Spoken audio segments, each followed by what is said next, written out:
আছে, 5 ওয়াক্তের নামাজ পড়ে না, কিন্তু কোন ভন্ডর কাছে শুনেছে জানি না, বিয়ে করতে যাচ্ছে, এইখান থেকে বিয়ে করতে গেছে হাড় ভাঙায়, গ্রামে ঢুকিয়ে বলছে মসজিদ খান কোথায় আছে, মানে ও 2 রাকাত নামাজ পড়বে। কি বুঝলেন, হুজুর বলে দিয়েছে, ঢুকে উজু করে আর নামাজের পরে দোয়া করছে, আল্লাহ আমার বউ যেন ভালো হয়, আল্লাহ আমার বউ যেন আমাকে ভালোবাসে। তারপরে হারামখোর জোহরের সময় মাঠে বিড়ি খাচ্ছে, আর নাই নামাজ পড়বে না, যা বুঝে 2 রাকাত নফল নিয়ে করবি কি, ফরজ নাই। কথাটা বুঝতে পারেননি? এই হচ্ছে সমাজের হাল। যদি বিশ্বাস না হয়, আমার আব্বার নম্বরটা জোগাড় করে নেন ইউটিউব থেকে, ফেসবুক থেকে। আমরা বাপ বেটা জলসাই গেছি বর্তমানে দক্ষিণ দামোদরে, একই স্টেজে জলসা বাপ বেটা। মাগরিবের নামাজ পড়লাম বাপ বেটা মসজিদে, মসজিদের পাশে শেওড়া গাছ ঘেরা আছে, গাছতলায় এক ভণ্ড তাবিজ লিখছে বসে। জামাতে নামাজ হচ্ছে, নামাজের পরে আমি ইমামকে জিজ্ঞেস করলাম, হুজুর নামাজ পড়বে না? বলে না, হুজুরের নামাজ মুখস্থ, মনে মনে নামাজ পড়ে। আমি তোর হুজুরের বীজ মারবো আজকে। তো জলসায় আমি ওইখান থেকেই শুরু করেছি। একজন এসে কানে কানে বলছে, হুজুর ঝামেলা হবে। আমি বুঝবো ঝামেলা, তাকে দিয়ে স্টেজ, সে যদি ঝামেলা করে।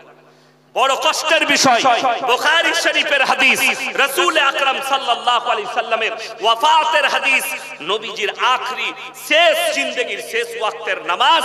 2 জন সাহাবীর কাঁধে হাত রাখলেন, মসজিদে নববীতে দাঁড় করালেন, নবীজি সাল্লাল্লাহু আলাইহি সাল্লাম নামাজ আদায় করলেন। ওই অসুস্থ অবস্থায় নবীজির নামাজ মাফ হয়নি, আর হারামখোর বলছে আমি মারিফত পেয়েছি, নামাজ মাফ হয়েছে। এদিকে ঝাঁটা মারার লোক আছে, বেহুশ না হওয়া পর্যন্ত নামাজ মাফ নেই। আর লেখেলেন, সে মৌলবি হোক, পীর হোক, আর মুহাদ্দিস হোক, আর ডাক্তার হোক, প্রফেসর হোক, ইঞ্জিনিয়ার হোক, পৃথিবীর রাজা বাদশাহ হোক, যার নামাজ নাই, রাসূল বলেছেন তার মধ্যে ইসলাম নেই, তার ইসলাম নেই। বীরভূম থেকে আমাকে ফোন করে বলছে, হে মৌলবি, তুমি বলেছো পীর মানা যাবে না।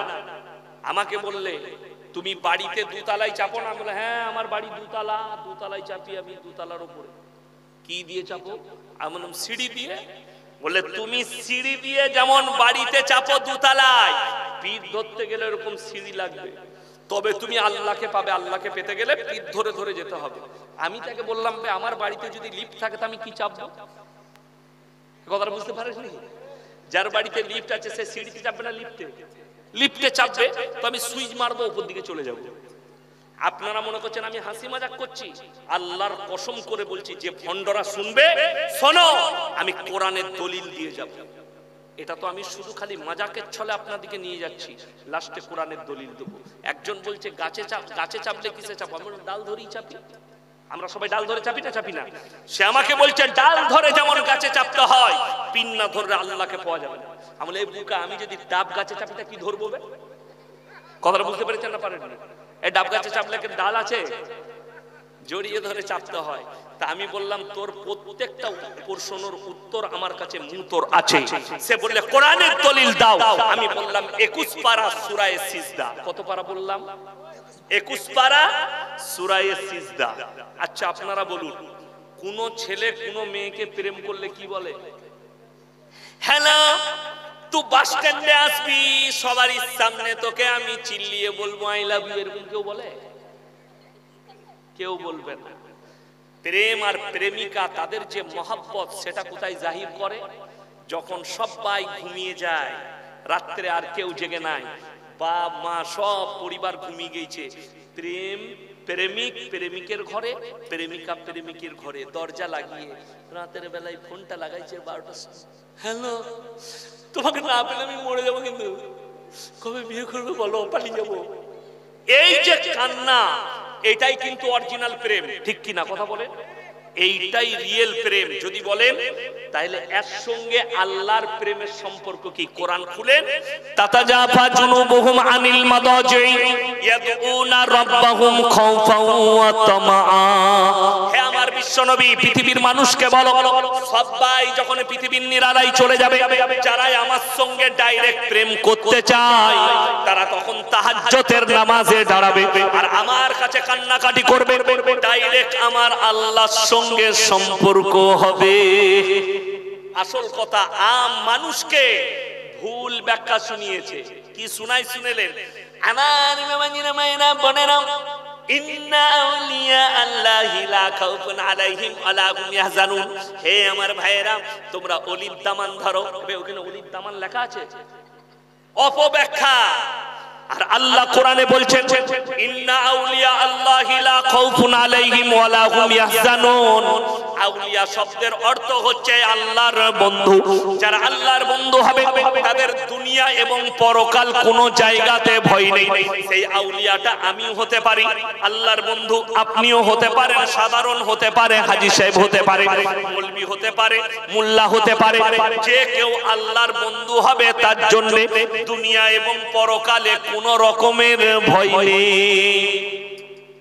হাজী সাহেব কে আছেন এখানে? হজ করে এসেছেন কেউ আছে? কেউ নাই। হ্যাঁ, আপনাদের মধ্যে হাজী সাহেব কেউ আছে? নাই।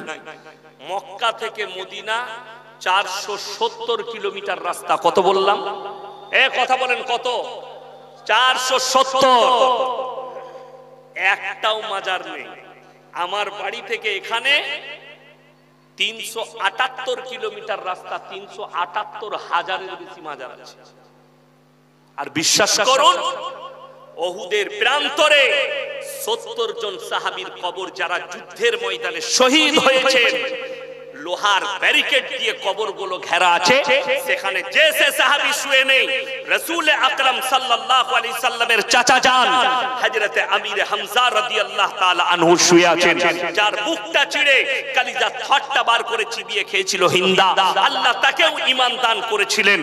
এরকম সাহাবীর মাজার নাই। হযরতে শোয়েবা, লুতবা, উসমানে গনি, বড় বড় সাহাবীদের মাজার নেই। আর মক্কা থেকে মদিনা এত কবরস্থান, এত কবর, একটাও মাজার নেই। অবাক হবে, ভারতের একজন আলেমের কবর ওখানে আছে জান্নাতুল বাকিতে, তারও মাজার নেই। আমি যখন উত্তরপ্রদেশে থাকি তখন আমি শুনেছিলাম, তিনি হচ্ছে আমার আব্বাজির শেখ, তো নামটা আমি ভুলে যাচ্ছি উনার, যাই হোক, তিনি শুয়ে আছেন, মাজার নাই। আর আমি খালি চিন্তা করি, আপনি খুঁজে বেড়ান, একটা আমাদের মৌলবীর কবর আপনি রেল লাইনের ধারে পাবেন না, রাস্তার ধারে পাবেন। আমি খালি চিন্তা করি, দিল্লি কেউ গেছেন? পুরনো দিল্লি, হ্যাঁ, দিল্লির প্ল্যাটফর্মের মধ্যখানে মাজার আছে, দেখেছেন? হ্যাঁ, মাজার আছে মধ্যখানে। আল্লাহ, মরণ হলোটা এইখানে মরতে এলো। আপনি কলকাতা যান, বিদ্যাসাগর সেতুর ওপর দিয়ে যদি পার হন, যেমনি আপনি আপনার ধর্মতলার দিকে নামবেন, তলায় ব্রিজের তলায় মাজার। যেমনি আপনি সলম্বর থেকে ঢুকবেন, রোডের মধ্যখানে, আপনার সাঁতরাগাছি আসার আগে রোডের মধ্যখানে মাজার, হাই রোডের মধ্যখানে। কেন? আর আমাদের দেশের লরির ড্রাইভাররা, বাসের ড্রাইভাররা, হারামখোররা মদ ছাড়া আর কিছু খায় না। বেশিরভাগ ছেলে মদ গাঁজা খায়। আর দেখে, শালা আমি তো যা পাপ করছি করছি, ওরে বাপরে, মখদুম বাবার কবর, টাকা ছুড়লি জান্নাত, 10 টাকা জান্নাত রেডি। হ্যাঁ, লেখা আছে, পয়সা ফেলো জান্নাতে যাও। এরপর তুই মদ খা, গাঁজা খা, জিনা কর, যা কর, জান্নাত রেডি। কে নিয়ে যাবে? গুটকা খোর নিয়ে যাবে, জিলাপি হুজুর নিয়ে যাবে। আমি বললি খারাপ মৌলবি, গালি দে একে। আরে কমকে কি দাওয়াত দিয়েছে? বিনা নামাজে জান্নাতে নিয়ে যাবে, বিনা রোজাতে, বিনা দিনদারিতে। আজকে শুনেলেন আমাদের সমাজে এরা ভরসা দিয়েছে, মানুষ মরে গেলে খালি ডেকে আমাকে মিলাদ পড়িনি। আজকে একটা যুবক বাপ মরে গেলে কবর জিয়ারত করতে জানে না, মৌলবি ভাড়া করতে হয়। আপনার বাপ মরে গেলে বাপের জন্য দোয়া করতে জানেন না, মৌলবি ভাড়া করতে হয়। আপনার বাপ মরে গেছে, আপনি জানাজা পড়াতে পারেন না, এর থেকে লজ্জা কি আছে? আর রাসূল আকরাম সাল্লাল্লাহু আলাইহি সাল্লামের হাদিস, সেই বাপ হচ্ছে ভাগ্যবান যে নিজের নেক সন্তান তৈরি করে গেছে, মরে যাওয়ার পরে যেন বাপের জানাজা পড়াতে পারে, বাপের জন্য দোয়া করতে পারে, বাপের কবর জিয়ারত করতে পারে। আজকে মৌলবি ভাড়া করছে, বাপ মরে গেছে, সকালবেলায় মসজিদের দরজায় হাজির, বেরিয়ে বাপের কবর জিয়ারত করতে হবে। ওই একটা জাহাঙ্গীর গুটকা খোর না কি আছে ঝাড়খণ্ডের, প্রতিনিয়ত আমাকে গাল দিচ্ছে। হ্যাঁ, তো অবাক হবেন, এ বলছে আরে ইয়াসিন ও তো নেমো খারাপ, ও তো হারামখোর, আমার লেগে বলছে। আমি হারামখোর? তুমি তো সকাল হলে কবর জিয়ারত করার লুঙ্গিটা পরে আছে, ওটাও কবর জিয়ারত করা, 3 দিন কবর জিয়ারত করেছে হুজুর। এই হুজুর কেমন লুঙ্গি দেবো বলে, সাদা খান একখান দিও। শালা কবর জিয়ারত করার লুঙ্গি পরছিস, মিলাদ করা জামা পরছিস, লোকের ফাতেহা করা পাগড়ি টুপি পরছো, আর আল্লাহর কৃপায় আমার মাদ্রাসার কমিটির কাছে গিয়ে খুঁজলেন, আমরা বাপ বেটা আজ পর্যন্ত মাদ্রাসায় খানা খাই না, বাড়িতে খানা খাই, মাদ্রাসায় ক্লাস করি। সবারই থেকে বেতন কম, খালি জলসা করার কারণে। সব শিক্ষকের বেতন হাই, আমার লো। কোনদিন বলি না আমার বেতন বাড়াতে হবে। মাদ্রাসায় এক লোকমা খানা খাই না, 17টা বছর নিজের আত্মীয় স্বজনের বিয়ে খাওয়া ছেড়ে দিয়েছি, খালি হারাম কাজ যুক্ত হওয়ার কারণে।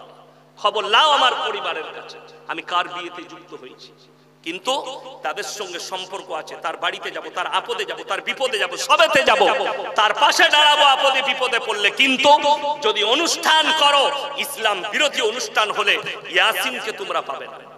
এটা আমার পরিবারকে বলা আছে। রাগ করো ঝাল করো, আমি নিজে আমার এক আত্মীয় সম্পর্কে শাদী হচ্ছে, বিয়েতে গেছি গাড়ি নিয়ে, গাড়িতে পেছনে মাল আছে, গিফট আছে, গেলাম, খালি গেটটা খুলে এই পাটা বার করেছি আর দেখছি ডিজে বক্স বাইছে, পা ঢুকে গেল, দরজা লেগে গেল।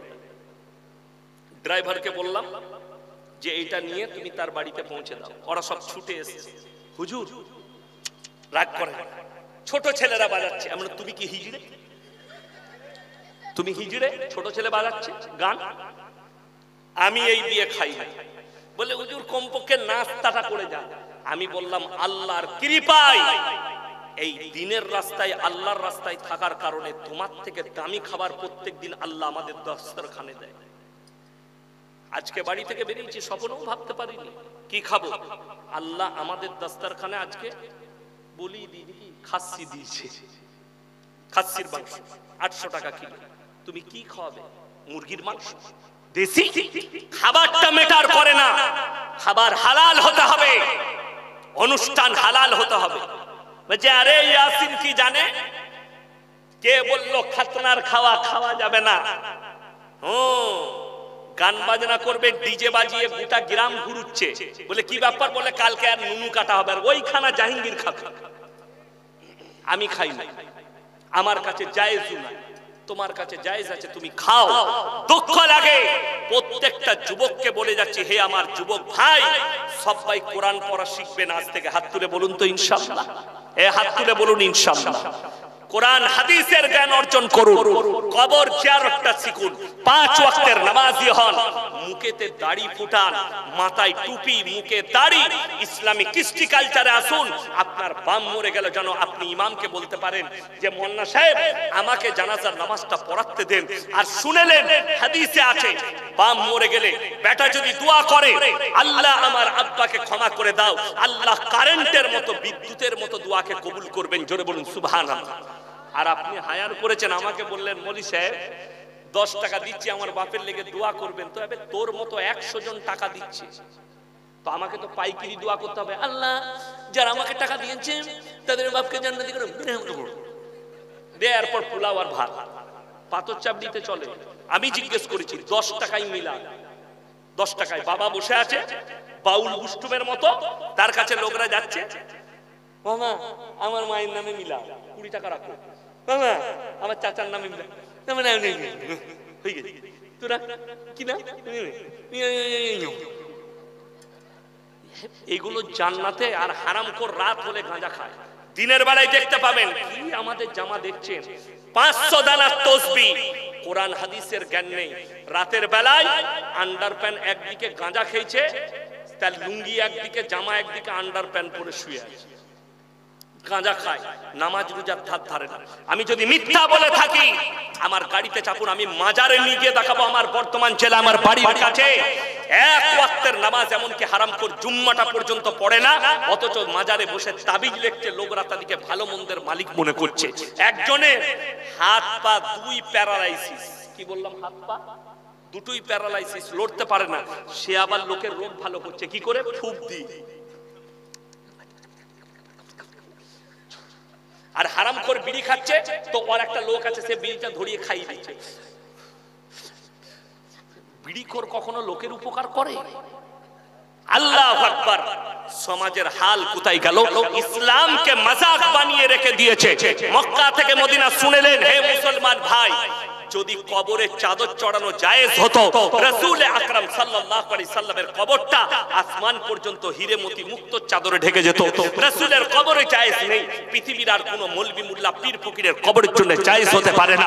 আল্লাহর নবীর কবরে ভালো মন্দ চাইতে পাবে না, পৃথিবীর আর কারোর কবরে ভালো মন্দ চাওয়া যাবে না। আল্লাহর নবীর কবরে সিজদা নেই, পৃথিবীর আর কোনো মৌলভী মোল্লা পীর ফকিরের কবরে সিজদা চলবে না। সবথেকে দুঃখের বিষয়, আপনি রাসূলকে নয়, আপনি শয়তানকে অনুসরণ করেছেন। যারা মনে করছেন তাদেরকে ঠোস একটা দলিল দেব যে নামাজ না পড়েও জান্নাত পাওয়া যাবে, রোজা না রেখেও জান্নাতে যাব, আমি মদ খাই, আমি মাতাল হই আর গাঁজার মধ্যে ডুবে থাকি, জান্নাত আমার জন্য অনিবার্য। যেহেতু হুজুর দোয়া করবে, মৌলবি দোয়া করবে, আমি তাকে টাকা দিয়ে ভাড়া করে এনেছি, আমার জন্য অবশ্যই দোয়া হবে। তারা একটু কান খুলে শুনে যান, কোরআনের হাদিসের দলিল দিচ্ছি। রাসূল আকরাম সাল্লাল্লাহু আলাইহি সাল্লাম পৃথিবীর সবথেকে দামি মানুষকে, সবথেকে দামি মানুষকে, এই খেপা আল্লাহ, হযরত মুহাম্মদ মুস্তাফা, সকলে বলুন সাল্লাল্লাহু আলাইহি সাল্লাম। তিনি হচ্ছেন পৃথিবীর মধ্যে দামি মানুষ। আচ্ছা, বাচ্চা ছেলে তো ও জানে না যে আল্লাহ মানুষ নয়, আল্লাহ হচ্ছেন সৃষ্টিকর্তা। বাবু, হ্যাঁ, আল্লাহ মানুষ নয়, আল্লাহ গোটা পৃথিবীর সৃষ্টিকর্তা। চলুন, আল্লাহর রাসূল সাল্লাল্লাহু আলাইহি সাল্লামের কাছে একজন ব্যক্তি ছুটে এসে বললেন, ইয়া রাসূলুল্লাহ, আপনার চাচা যান অসুস্থ অবস্থায় আছেন, মারা যাবে। নবীজি ছুটে গেলেন, চাচার হাতটা টিপে ধরলেন আর বললেন, চাচা গো, একবার খালি কলমাটা পড়ে লাও, আমি আল্লাহর কাছে তোমার জন্য কেঁদে কেঁদে ক্ষমা চাই। রাসূলের চোখে পানি, চাচা চলে যাচ্ছেন দুনিয়া থেকে, আল্লাহর হাবিবের চোখে পানি। এমন অবস্থায় আল্লাহ তাআলা আয়াত পাঠালেন। কেন? নবীজি চাচা যান বললেন, হে আমার ভাইপো, আমি যদি বার্ধক্যে কলমা পড়ি, লোকে বলবে মৃত্যু ভয়ে কলমা পড়েছে। এটা হাদিস। নবীজির কাছে আল্লাহ আয়াত পাঠালেন। কি আয়াত? ইন্নাকা লা তাহদি মান আহবাবতা ওয়ালাকিন্নাল্লাহা ইয়াহদি মান ইয়াশা।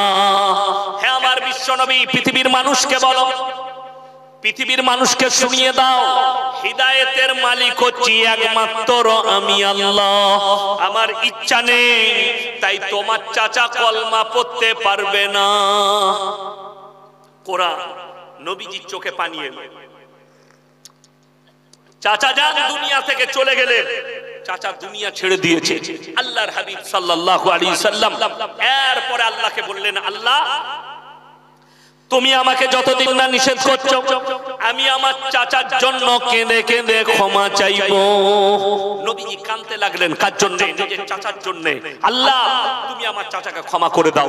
আল্লাহ জিবরিল আমিনকে পাঠালেন, দুজনকে নসিহত করলেন, এক মুমিন, এক নবী। কি বললেন?